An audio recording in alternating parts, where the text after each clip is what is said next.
Now joining us from our central London studio is Susan Singleton, who's an international lawyer. Good morning to you. Good morning. So can Saddam Hussein be tried for war crimes, considering the fact that nobody's seen sight and sound of him? Well, I think it would be very difficult to try him in his absence. If he's overturned by the Iraqi people and somehow comes into Allied hands, then there's certainly a possibility that we could try him. I think, though, what is probably likely to be more realistic is that we could try, as people who have committed war crimes, the Iraqis who the Kuwaiti resistance have captured, and where we have evidence that they have committed war crimes. There's no reason why they themselves can't be brought to trial, even if we aren't able to get our hands on Saddam Hussein. So where would they be tried? Well, they could be tried through the International Court of Justice in The Hague, or we could set up a separate criminal tribunal. The Nuremberg trials, for example, there was a court formed by, a military tribunal court formed by all the Allies. So it really could be any of those possibilities. And the sentences that would likely to be handed out to those who've taken part in torture and killing? Well, they may well be death. I know that it is no defence, and we should make this clear, that the Iraqis were acting under orders, and that was made clear at Nuremberg, though it may be a mitigating factor. It could be death. It would not necessarily be death. It could be imprisonment. At Nuremberg, some were even found not guilty. So we must take the risk that if we bring people to trial, it won't necessarily be the result that we want, though I'm sure in many cases it would be.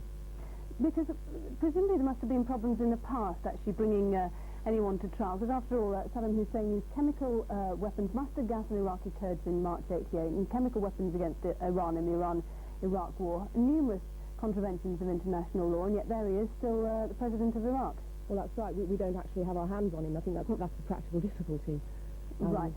Is there a case, do you think, for a permanent body of International Court of Justice at The Hague?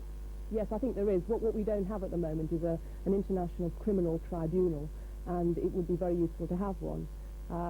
Though we still have the practical problem that if we don't have these people in our hands, in custody, then it's very difficult to try them in their absence, I think, and certainly we couldn't enforce any judgment against them. One of the UN resolutions, of course, is for Iraq to make reparation to Kuwait. How could that be forced? Well, I think that Saddam Hussein has at least said that he is prepared to entertain the possibility that he might be making reparations. Again, it's difficult to enforce. I mean, we can use various bargaining counters, such as the lifting of sanctions, maybe conditional upon reparations being payable. In relation to Iran, where they're holding a lot of the aeroplanes of Iraq, there's been suggestions that Iran will hang on to those planes as reparations in connection with the Iran-Iraq war, so they actually have something that they can hang on to. I think it would be difficult for us to, again, enforcement is the problem, against Iraq, any reparations, unless we can use arguments such as we will not lift the sanctions unless you are prepared to make reparations. We'll have to see what happens. Susan Singleton, thank you. Thank you. Coming up, all the main stories of this morning and the headlines. Plus, Gérard Depardieu gets more work courtesy of the Green Card.